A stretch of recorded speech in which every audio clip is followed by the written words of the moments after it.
This is the Common Magician, and this is the follow-up to the Guess the Method, the complete coin vanish.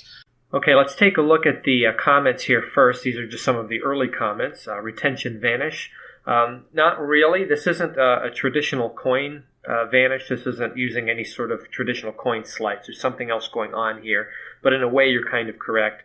You're using magic, folding thumb and fake coin tip. This is a joke response to this one down here. Got it, folding coin and a thumb tip.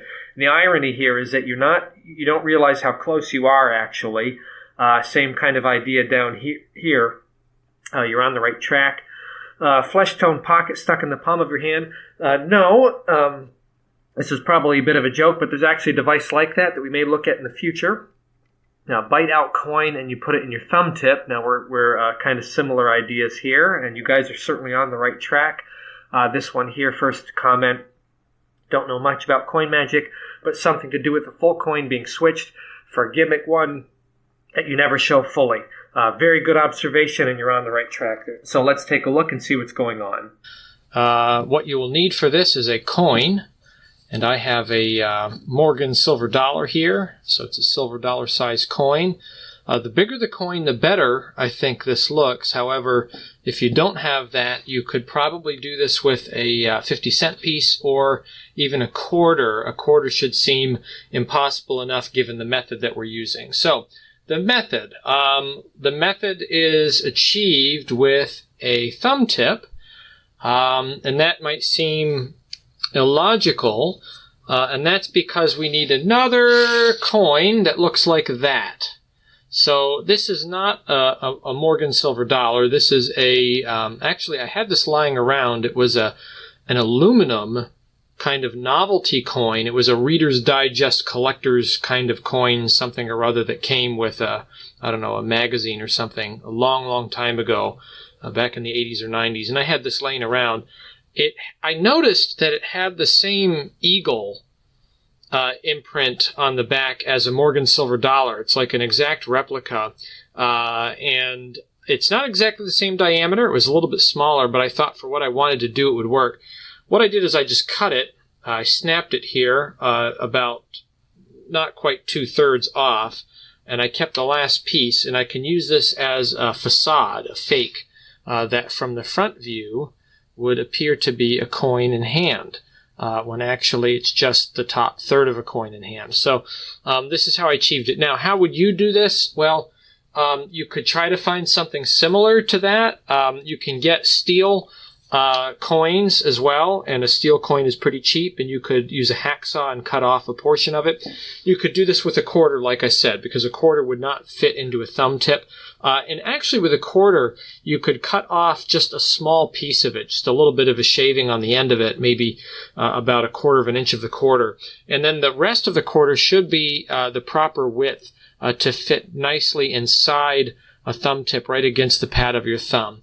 And a quarter, again, should not be able to fit in there, so it would be pretty deceptive to even use a quarter. But this is what it looked like from the performer's point of view, so you can kind of see how this goes together. We'll try to keep this quick. I start with the fake in the left hand and the thumb tip and finger palm ready to receive my right hand thumb. And this is down at my side with the coin facing away, kind of just in a natural position. So you'd want to have this kind of set in your hand. And I show this Morgan silver dollar first. And I say I have a coin here, a Morgan silver dollar, and then I drop it into my palm, so sitting flat in my hand, and the spectator can see that. And then I bring my hand up, sort of necktie the coin, so that from the performer's perspective, or from the spectator's perspective, the coin is kind of hidden behind the fingertips here. Then I reach out with my hand with the fake, and I keep it towards me so it can't be seen.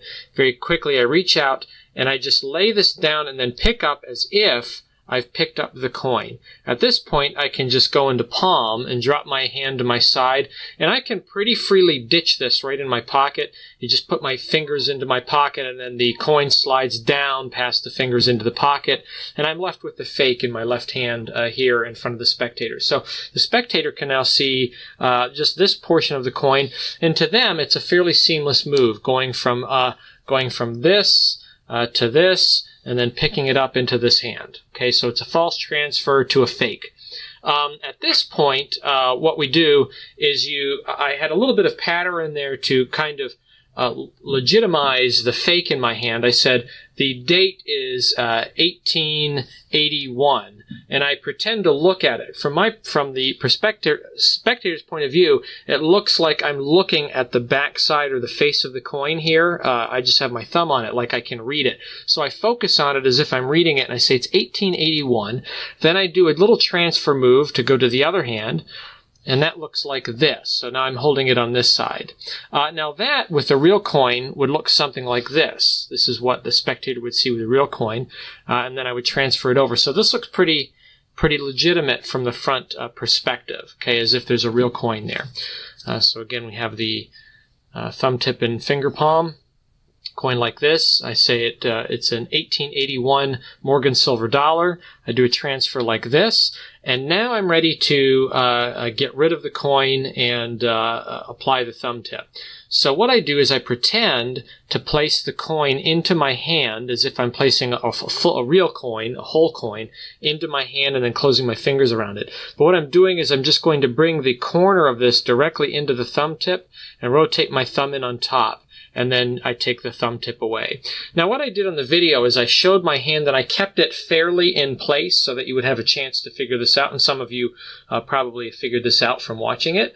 I kept it up there to be fair, but the reality is if I did this, I could probably just bring my hand up and it would look empty for that one moment, and I could bring my hand to my side. And then I would be free to ditch it at any moment that I want to, because the hand is seen empty and there's no suspicion then on it.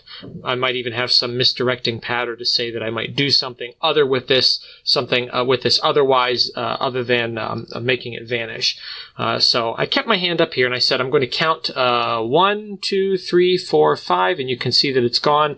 I kept my hand here, and then I showed my hands empty. Now, with the thumb tip, you can show the hand empty from the front. Now, you don't want to hold it like this, but you can do an onward view, even though the flesh tone doesn't quite match. This is quite a bit lighter than my hand. But you can show the thumb tip from the front briefly, and I showed it, and then immediately after the hands are clearly seen to be empty, front and back, I drop the hand to the side, and then I get rid of that thumb tip as soon as I can at the first opportunity when no one's paying attention. So that is the complete coin vanish using a fake and a thumb tip. So I guess the lesson here is to think a little bit more outside of the box rather than making the real coin vanish through some method, either by false transferring or ditching. You might be able to do it kind of in a staged sort of setting where you go from something real and legitimate that can be inspected and seen and touched and felt, and then moving on to something that is less legitimate but still visual. You can still see it. And then dealing with that piece, that gimmick, in the actual vanish. So there's a couple of ideas there for you to play around with, using a gimmick or a fake, and doing a substitution. This idea is very similar to some other ideas with coins, with gimmick coins in particular. You know, the cigarette through coin, or the bite coin, taking a bite out of a coin bite. Very similar kinds of ideas where you take something that is real, something that's legitimate and tangible, and then switching it out for the gimmick. In this case, we're just doing it to facilitate a vanish. So good luck with that idea, and I wish you the best of luck and happy magicking.